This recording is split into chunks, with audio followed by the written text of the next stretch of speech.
Welcome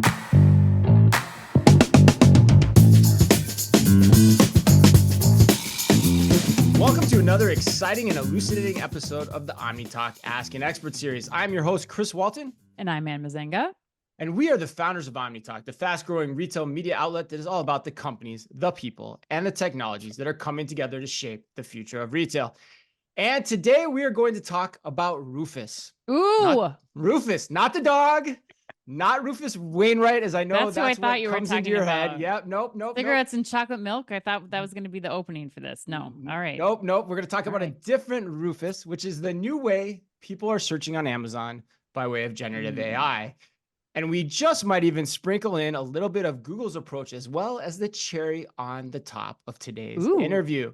Okay. LinkedIn watchers and podcast listeners, let me tell you, you are in for a real treat because with us today, we have two of, quite honestly, the leading experts in the world here to speak with us today about why Amazon's Rufus and Google's new AI overviews may just be the biggest innovation to come to e-commerce in the last 30 years. No joke. So please join us in welcoming Own It AI's co-founders, Payman and Evan Shu. Payman, are you ready for this? Let's dial this up to 11. Are you ready? Look, we've been waiting 10 years for this technology to come to life, so we are more than ready, for sure. Awesome. Evan, you feeling the same way? So ready. AI is changing the world around us, and e-commerce is no exception. All right. Now, before we get started, you two, I just want to give a quick reminder to those who are following us along right now, live on LinkedIn. You can put your questions in the chat to the right of your screen right now for the Own It team, and we will try to get to all of those in our session right now. But let's get started, you guys. Payman, Evan, let's give us a little bit of the origin story of Own It AI. I'd love to get just a history of each of your backgrounds and kind of what led you to start Own It. Payman, I'll start with you first. Yeah, so I'm a 5-time startup founder in the last 20 years, all in e-commerce. The past 3 years, specifically in AI for e-commerce. About 8 years ago, I sold my company to Amazon to power Alexa. So obviously, the world of Q&As is very familiar to me. No big deal. 5 years ago, I started a company with Amazon as a backer and Albertsons to change and power the way we shop for groceries online. The company was acquired by We, the online Asian grocery delivery company. And then 3 years ago, my previous co-founder, Joel, and here Evan, and I co-founded Own It AI to kind of bring the front end of e-commerce with Gen AI. And Payman, why was this the kind of area of focus after 5 companies that you've done? Like, what was it that you're like, this is what I want to tackle next? Yeah, why are you still a glutton for punishment? Yeah. It's what I always wanted to do, answering shoppers' questions, but just that AI wasn't there yet. So we were using ML and things that were just much more difficult than with large language model now. So it's, you do startups and you don't control the timing. And we're very fortunate at the 5th time that the time is now. Yes. Oh, well, Evan, tell me how you came into the mix. Give me your background. Yeah. Well, first of all, thanks again for having us. It's so fun to do this. Like Payman, I'm a longtime retail tech enthusiast. Prior to founding Own It with Payman and Joel, I spent 3 years at a company called Standard AI. They were leading the charge on autonomous checkout right when Amazon Go was coming out, built on computer vision, cutting edge AI ML. It was just a really, really cool technology to be a part of. And then prior to Standard, I'd spent nearly 10 years on the other end of the spectrum with Walmart and PepsiCo, all focused on on their e-commerce. And so it's been super cool just to watch the space develop over the last, let's call it 20 years from both ends of the spectrum. I've been in the Bay Area for now nearly 30 years. And I think there's no other place like here, but especially for things like AI ML that's just going gangbusters right now. Wow. 100%. Yeah. And Evan, so that's a pretty big difference. Like you went from Walmart to a small startup on both sides of that. Like, what's that like? What's the difference like there? Yeah, we're gonna talk about it a little bit later, but yeah, my background at Walmart and PepsiCo is I was the corporate development guy, so parlance for mergers and Okay. acquisitions, and so I spent my entire career talking to really smart startup founders like Payman, like Joel, and at some point you're like, hey, that might be a little bit more fun. I mean, don't get me wrong, Walmart and PepsiCo were great places to work. I learned a bunch, but there's nothing like being at a startup where you're literally moving to like lightning speed on some of this stuff. And it's been a great change. I will tell you there were some harrowing moments with Payment, but it's been a great change. Yeah, right. Yeah, right. Yeah, I can imagine there's quite a lot more autonomy to make the waves that you are inspired to make, so to Yeah. speak. So, all right, well, let's get the big matzo ball out of the way first here, you two. Let's just start with the basic question, which I still think many people in retail aren't quite getting the punchline to the joke about what's going on here too. So let's start here. Like, what is Rufus, and why is it possibly the biggest thing to come to e-commerce? Payman? Yeah, so Rufus was a dog and is a dog. So it's actually historically, I think the rumor says it was a dog that was very helpful at Amazon. So when they had to make the assistant that helped you shoppers decide what to buy, they thought about this dog. And dogs are all over Amazon. If you type something, Right. there's an error, there's always this sad Oh, that's dog right. face. Yeah. Yeah. So yeah, I think it was probably a code name that became a product name. Retrospectively, I don't think you should take your code names and make it a product name. That was not ideal, but we're dealing with now Rufus. But don't get tricked by whatever name you call it. What's really interesting is, on Amazon, you used to have search products, and now it's search or ask a question. And that's fundamentally different, right? So searching means, I want an espresso machine, and Amazon telling you here are 10,000 products. Ask a question means, hey, I have a small countertop. I want this machine with the capsules. I want a large reservoirs because I don't want to fill it. So you can start interacting and asking exactly what you want, and you no longer have to go through 1,000, 10,000 results. You just find kind of the right products, comparison from Amazon about which brands, which product to consider, and just refine your search. So, using their own word, their shopping assistant, it's trained on Amazon's product catalog to answer your question by making product recommendations. And you guys, what does this mean for the retailers and brands that are listening? Because this is a major change to kind of how we've been functioning since e-commerce really came around. It was like, you have the little query search bar at the top of the site, and that's kind of where we have all been trained to shop online. What does this require then from the retailers listening?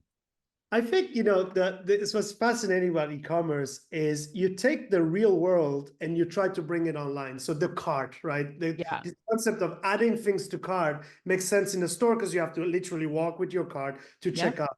Then Amazon says buy now. So you can actually just buy a thing and then buy another thing, and then they will consolidate an order. So you don't have to no longer add to cart.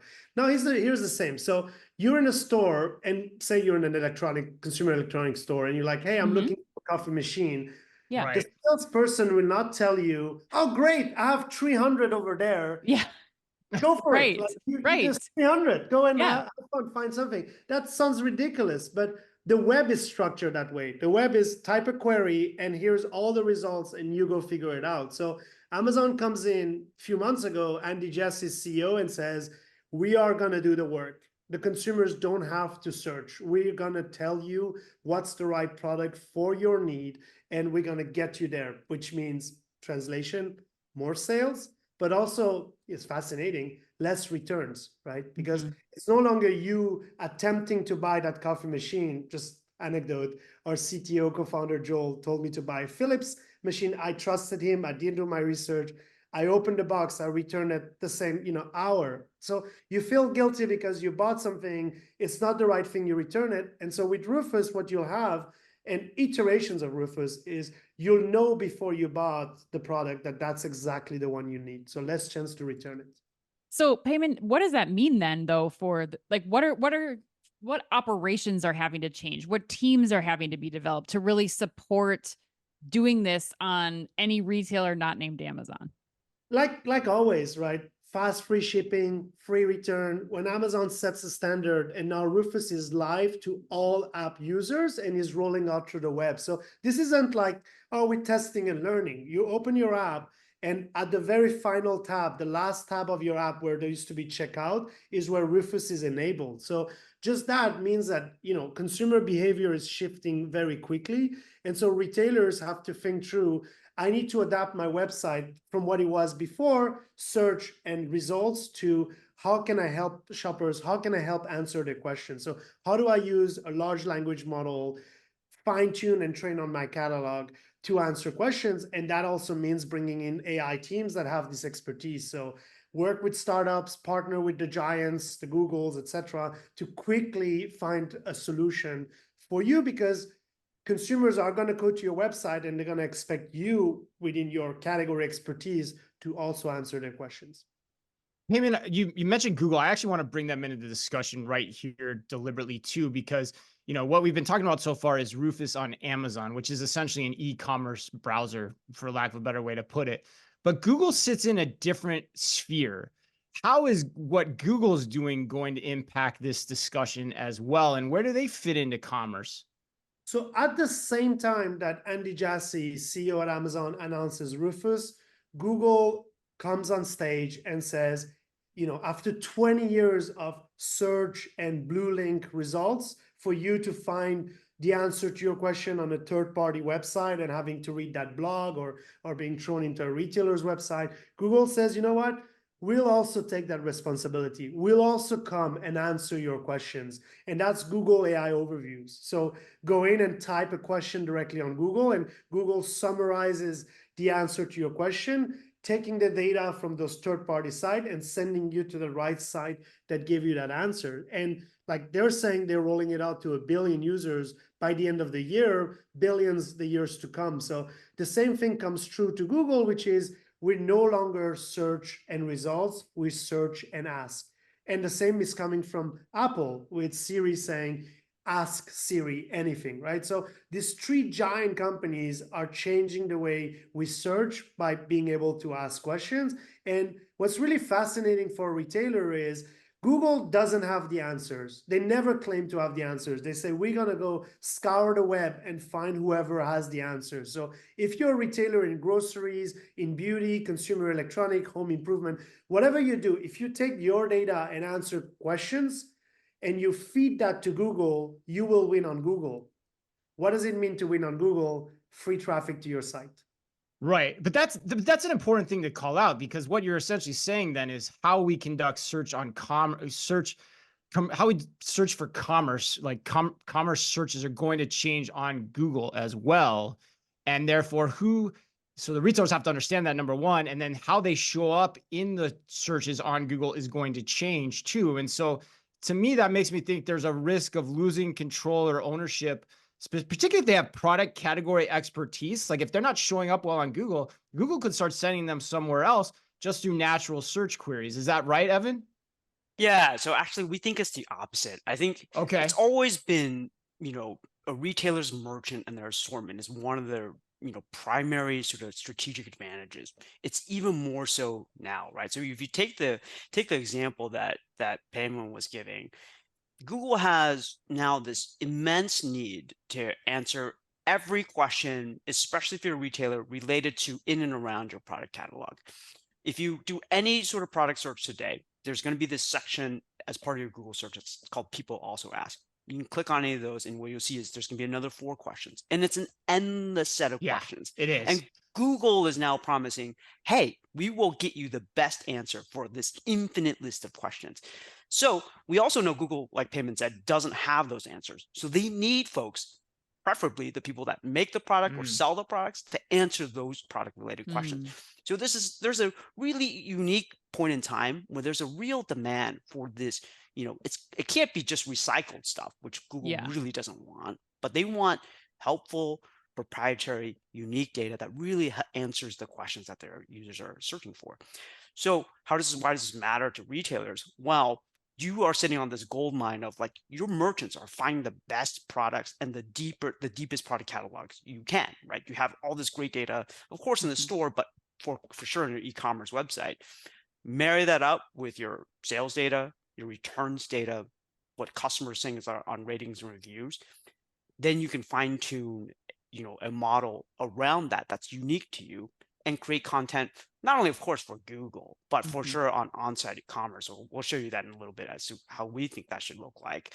But yeah, long story short, sort of a long answer, but we think this is a real great moment for retailers to take advantage of this strategic advantage competitively against the competitors. Well, Evan or Payman, one of you, like maybe just dive a little bit into this so that we can understand like how retailers are kind of flipping the script and using this to their advantage. Like take me through that, Payman, if you would. I'd like to kind of just understand again, like putting this into action. What does it look like? So I assume that people listening here are maybe, driving in their car. So not everyone's on their screen. If you are, pull over because I'm about to show you. Payman's about to rock your world. So I don't. That was a nice setup. Why talk about it when you can show it? So here we are on Amazon.com, and I type espresso machine, and I get, the 48 results out of 10,000 results. And historically, I would have to go through this and try to understand what I need.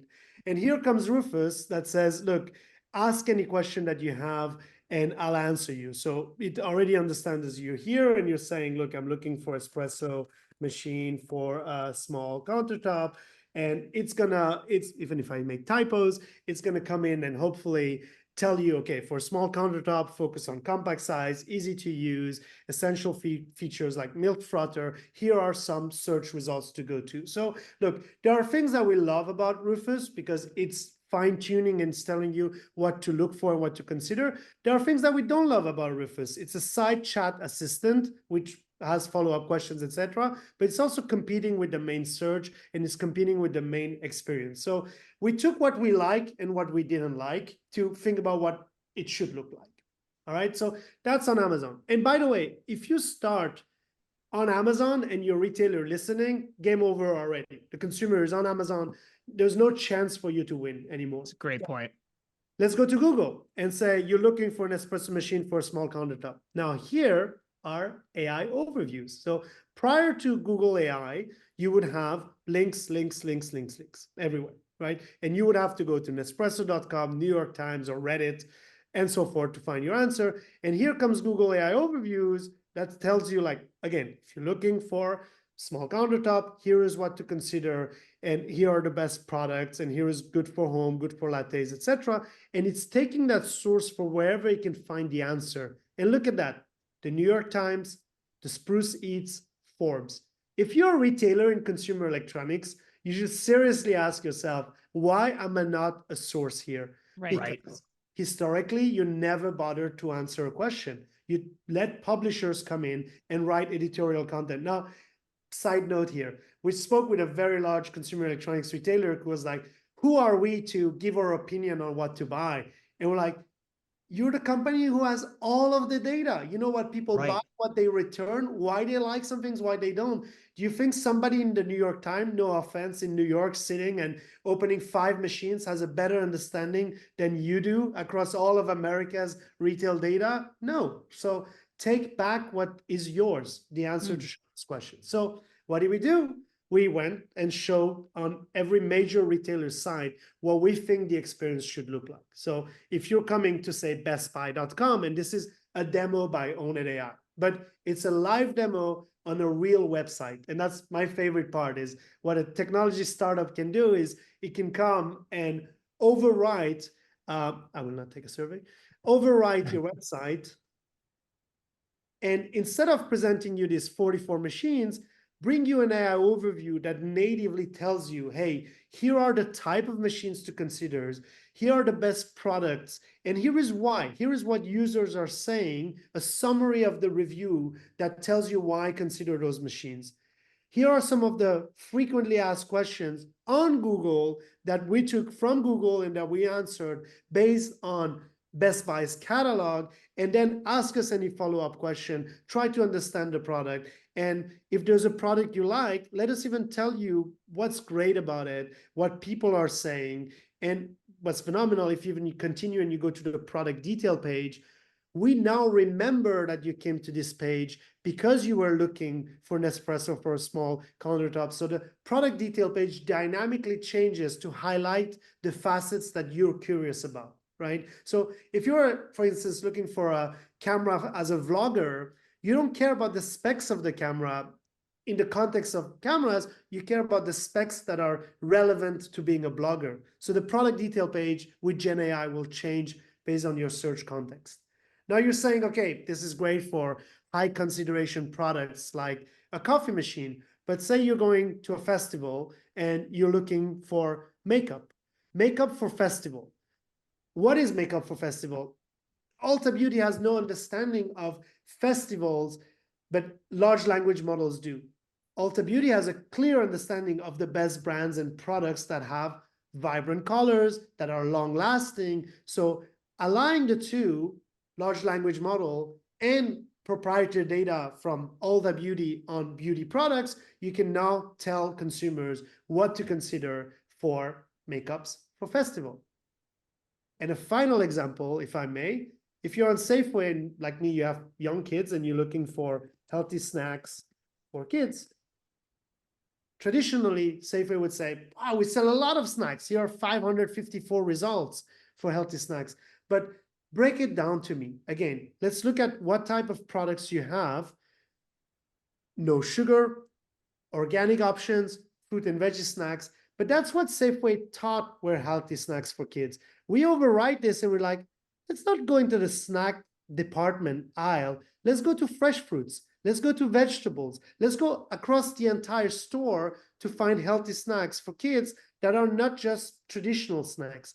How are we able to do this? This is behind the scene. We've marked an attribute for every product that Safeway Albertsons sells to understand what they are. And we build a 3D AI graph that dynamically understands what every product is. So when we ask a question, we know what a retailer never knew, what that product in the context of search really meant. Yeah, and for the merchants watching, Payman, I want to click in on a couple things that I'm taking away from this. Like, number one, it means that the technology is enabling us as retailers to operate in a world where we're not bound by a rigid taxonomy anymore, right? Like you're saying, like basically anything can be personalized to however any consumer shopping your website wants to think about it. That's number one, right? That's number one. And then number two, the other point that I took away from this would be, there's a lot of things that are always constantly changing as well. Like there's always new trends on social media, some new TikTok video that's blowing up and is talking about products in a new way that, and it's happening so fast that most retailers can't keep up with it to keep their sites refreshed and talking about those new variables and those new attributes in that manner. And so this, because of how the concept here of how the language models are plugging into Google and everything, is also helping the retailer to keep track of those things and to showcase what their consumers are looking for if they're looking for those trends. Is that also right? In the relevant search queries, right? So you're taking trends and you're taking what we're looking for. And you know what we used to have on the left side of any website, these filters? Yeah. They have to be dynamic. They have to be dynamic to anything that we search for. And what's phenomenal is that if you make those filters dynamic and you search for something for Google, you will be the only site that has a dynamic result, a landing page for that specific search, right? Coachella, makeup, face, whatever comes to mind, there's a page created for that answered that shopper's question. So I have a follow-up question to that, because like I think that use case is, I can remember that when I was at Target, like Meghan Markle's lipstick. Like no one had that coded in the filters, right? But now you're saying you could capture that. You can capture that. But my next question though, I think is I think it's sticking in my mind, and I've heard a lot of it in terms of feedback or criticism of the whole concept of generative AI search on a website, which is, let's go back to your coffee maker example. What gives you the confidence that people will ultimately start to search in this way versus just the hunt and peck mentality of how e-commerce has always worked? So there's two things. One, Google and Amazon are driving the charge, and they're in every search result query, they're educating you to ask a question and get an answer. And what's phenomenal, even on Amazon, if you play on the app and you're looking for something without even using Rufus, there's a line at the bottom that comes and say, hey, come in and ask a question. And I see this now more and more on Amazon, but even on Google, it's very frustrating when AI overview doesn't turn on. When you're asking a Yes, question, it is. and then you still see links, you're like, wait, so do I have to click on a third-party site and read this page to get the answer to my question? So there is no way back. There is really no way back. Once you get used to getting answers to a question, it looks very silly to go back to a traditional website. So I think that's the first part. The second part is you don't really have to ask question. Like you said, you're looking for Meghan Markle's or whoever's makeup, and you just want to see what it is. So it doesn't, don't think about it as a chat GPT, like there needs to be a blurb of text. It could just be like, here are the 3 products she uses, right? And Right. products. So it's not always in the form of questions and answer. It's just better search results, better filters, better product detail pages. And we talked a lot about pre-purchase, but you bought a product, you unpacked it, and you're just trying to understand, like, what do I do to scale my coffee maker? What happens with that blue button that doesn't go away, but because I have to change, the filter or whatever. So just continue engaging with your customers so they remember you after they bought the product, because then they might buy the descaler from you for the coffee machine, or they might buy the next product from you because you sold them something and you're still there with them. And especially like in consumer electronics, like we took user manuals and we're able to answer any question. So think about never having to open a user manual. Like, how exciting is that to just, okay, here is the answer. Cancel Christmas. Right. And all that information is already available. I mean, I think that's what the Yes. most remarkable thing is like they have PDFs that you can download that they just never get open. That stuff never gets consumed. And now it's just in a natural language response. I wanted to ask you guys quickly too. We saw Amazon Rufus today just announce that they're going to start injecting ads into this. How do you think about that in the context of, retailers themselves being able to open this up for potential retail media benefit? Yes, here's the secret, right? The reason Rufus is a great solution to consumer needs. So is Google AI overviews. But before it used to be, here are 10,000 coffee makers, and the first ones are ads, and they're sponsored, and the consumer skips them. And now an AI comes and say, here are the best product, and here is why. Imagine ads 2.0, right? Right. Because now you're advertising in here. So I think those companies would always tell you that it's a promoted post, but it's promoted. It's not just, here's an ad and I paid for being there. Here is me actually promoting why this is a great product for you. So the AI now plays a role in promoting that product. Even if it's informing the user that it's promoted, it's telling you why it's spending money to get to you, and to fine tune now, not anymore 10,000 results, but here are the 3 top products to buy. And you want to be in there. So you want to be advertising there, but as a retailer, you want to create that flywheel, that machine that brings you advertising revenue. Yeah, which is fact. It's going to happen, right, Anne? But it's kind of antithetical to the whole point of like an authentic, genuine search to get the answers you want too. So that it's an interesting balance, but it's going to happen. I mean, it's already happening to your point. It's already happening, but then also when you look at like specialized offers being served up, like there with the, like one, you have the, like here are the 3 that best match your query. Which one do you want? Yeah. Oh, yeah, that's definitely going to happen. Nice. It's really interesting because when we give an answer to a question about what's the best coffee machine, we take, say, all of Best Buy's coffee machine, but we reorder the importance based on sales data. So we will talk more about the most popular ones, and we could honestly hack it and say, here's the company that pays us, but we refuse. We say it has to be specified that it's promoted, and the placement, and not just changing their narrative because a brand paid. And I think large companies will follow that kind of that philosophy of saying this one is promoted. I will tell you why it's promoted. It's not just that says promoted, but it's dangerous to start manipulating the AI large language model and fine tuning it based on ads, because then it becomes untrustworthy. If it's not trustworthy, then it doesn't serve the purpose. Yeah, but it's interesting because what's best for you is a subjective question. And so what's best for you that week could be the item that's on promotion that week versus another week when maybe it's not. So yeah, that's really fascinating. Your point about Google AI overviews too, like getting disappointed when they don't show up, that totally just happened to me this week. I mean, the hypochondriac that I am, that Anne always makes fun of me for, I was doing a search and like, I didn't get the overview. I'm like, come on, man, I don't want to click on all these pages. There's a trick, Chris. You have to rewrite and reformulate that question. Like, do better. Search better, Chris. Right. Eventually, it would all be AI overviews, but until Google feels confident enough to make it a default experience, you will have to kind of search it the right way. Now, it will become a default experience once the retailers and brands start answering those questions. So Google is awaiting someone to come in and fill the void of Right. understanding about electronics or makeup or beauty or groceries or home improvements. And if retailers don't do it, Amazon will. And historically, if you look for any search on Google, Amazon's always at the top. That's not what Google wanted. Google wants to level the playing field and make money from every other retailer. But if retailers don't move now, Amazon's going to fill the void. So that's really interesting. So let's get you out of here on this, because I think that's a really interesting point. You know, like for the category, for the retailers that have category expertise, like the beauty retailers, the electronics retailers, the sporting goods retailers, like this is a very much an untapped opportunity to get in front of the trend here and make your business even stronger. So Evan, what parting words of wisdom do you have for all the retailers and brands that are watching before we let you go? Yeah, I love it. Yeah, I just like talking about this with you guys makes us super excited about it. I think there's two sides of the coin. As Payman mentioned, Amazon's going to fill the void sooner or later, right? Amazon, regardless of what category you're in, they are your largest competitive force. Bar none. It's not even close, right? They've been really good at pushing how shoppers expect from retailers, from AWS to Amazon Go to now the 180 million US Prime members now expecting free 2-day shipping.